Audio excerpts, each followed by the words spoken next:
राज्य का राजा। उसका राज्य धरती से बहुत दूर था। इधर धरती पर एक बाबा थे जो रेस्टार के गांव के रक्षक माने जाते थे। एक दिन रेस्टार बाबा जी के पास पहुंचा, लेकिन जो नजारा उसने देखा उसे देखकर रेस्टार के होश उड़ गए। उसके गांव में जो आत्मा हर दिन एक एक करके लोगों को मार रही थी, वो सब बाबा और सकुरा की मिली भगत थी। अब रेस्टार को बाबा जी की असलियत का पता चल चुका था। वह तुरंत अपने गांव लौट आया, लेकिन गांव पूरी तरह सुनसान पड़ा था। अगले दिन हमेशा की तरह लोग अपने कपड़े समेट रहे थे। शाम होते ही फिर वही घंटियां बजने लगी। सभी लोग डर के मारे अपने अपने घरों में घुस रहे हैं, क्योंकि सबको पता था आज भी वो आत्मा आएगी और किसी को अपना शिकार बनाएगी। रेस्टार चुपचाप अपने बिस्तर पर आकर लेट गया और सोचते सोचते गहरी नींद में चला गया। रात के ठीक 2 बजे, लेकिन रेस्टार को अब भी कुछ पता नहीं चला। अगले दिन फिर से एक लाश मिली। गांव वाले सभी चौंक गए, क्योंकि रोज ऐसे ही एक एक करके लोगों को मारा जा रहा था। रेस्टार अब कुछ भी नहीं कर पा रहा था। शाम होते ही सभी लोग उस लाश को जलाने श्मशान घाट ले गए। शरीर को जलाने के बाद जब रेस्टार वापस आ रहा था, तभी उसने देखा कि बीच सड़क में एक आदमी खड़ा है। पास जाते ही वो आदमी बोलने लगा, रेस्टार, अब तुम्हारे गांव को सिर्फ तुम ही बचा सकते हो। रेस्टार हैरानी से बोला, परंतु आप कैसे जानते हैं ये अशुभ बातें? वो आदमी मुस्कुराते हुए बोला, वक्त आने पर सब पता चल जाएगा। और फिर वो धीरे धीरे चलता हुआ वहां से चला गया। सुबह हुई। रेस्टार बाथरूम में फ्रेश हो रही थी, तभी बाहर से जोर जोर के रोने और चीखने की आवाज आने लगी। रेस्टार तुरंत बाहर आई और देखा कि गांव के सभी लोग उसके घर के सामने इकट्ठा होकर रो रहे थे। सभी एक साथ चिल्लाने लगे, रेस्टार, अब सिर्फ तुम ही हमारे गांव को बचा सकती हो। रेस्टार गंभीर स्वर में बोली, उस बाबा जी ने हम सबको धोखा दिया है। ये बहुत पुराने समय की बात है, जब इस गांव में कोई घर नहीं था, सिर्फ एक बंद पड़ा हुआ पुराना घर था। लेकिन उस घर में अपार खजाना छिपा हुआ था। उसी खजाने को पाने के लालच में वो ढोंगी बाबा जी इस गांव को मिटाने की साजिश करने लगे। ढोंगी बाबा जी को लगता है कि इस गांव के सारे लोगों को मारने के बाद शायद उसे खजाने का पता चल जाएगा। बाबा जी का एक भूत है जो हर रात आता है और लोगों को मार देता है। एक बरसात की रात को उसी ने मेरी इकलौती बहन को भी चॉकलेट देने के बहाने से बुलाकर खंजर से मार डाला था।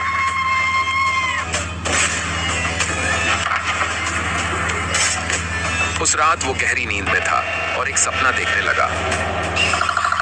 एक बहुत बड़ा साम्राज्य था जिसमें एक महल भी मौजूद था, परंतु वहां कोई भी इंसान नहीं था। महल के दरवाजे से अंदर का नजारा बहुत रहस्यमय था। महल के बीचों बीच एक जादुई तलवार रखी हुई थी। रेस्टार अपनी आंखों से देखकर हैरान रह गया। जैसे ही वो महल के अंदर गया, उसे कुछ जाना पहचाना सा महसूस हुआ। उसे ऐसा लग रहा था मानो इस महल से उसका कोई गहरा रिश्ता हो। वहीं एक चमकती हुई तलवार भी थी, जिसे देखकर रेस्टार दंग रह गया। तभी अचानक एक आवाज गूंजी, स्वागत है रेस्टार आपका। आपके गांव को जो शैतानी आत्मा और ढोंगी बाबा तबाह कर रहे हैं, उनका अंत सिर्फ इस जादुई तलवार से ही निश्चित है। रेस्टार बोला, परंतु मैं इस तलवार को कैसे चलाऊं? यह तो एक जादुई तलवार है। फिर वह आवाज और गूंजी, रेस्टार, आप सूर्यवंश के पुत्र हैं। शायद आपको याद नहीं, लेकिन बचपन में आप इसी तलवार को बहुत अच्छी तरह चलाया करते थे। एक दिन नरक राज का राजा सकुरा और उसका मंत्री, वही ढोंगी बाबा, मिलकर आपके पिता के साम्राज्य पर आक्रमण कर दिए थे। तब आपके पिता ने युद्ध में उस नरक राज को धरती के उस पार भेज दिया था। आपके पिता महाराज विजय प्रताप सिंघानिया एक अत्यंत शक्तिशाली और वीर पुरुष थे, जो सूर्यवंश के राजा थे, और उनके एकमात्र उत्तराधिकारी आप ही हैं।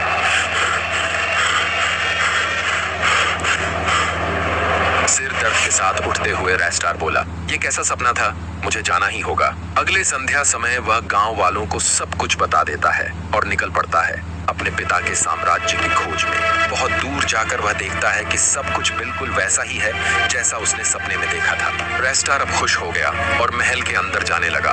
अंदर जाकर उसने वही जादुई तलवार देखी। उसने प्रणाम करते हुए तलवार को उठा लिया। तीर में एक अजीब सी जादुई शक्ति आ गई। अब वह बहुत तेजी से दौड़ सकता था, अदृश्य हो सकता था और न जाने क्या क्या कर सकता था। उधर गांव में शैतानी आत्मा ने तबाही मचा दी। वह लोगों को जिंदा ही काटने लगी। चारों तरफ हाहाकार मच गया। लोग डर से इधर उधर भागने लगे।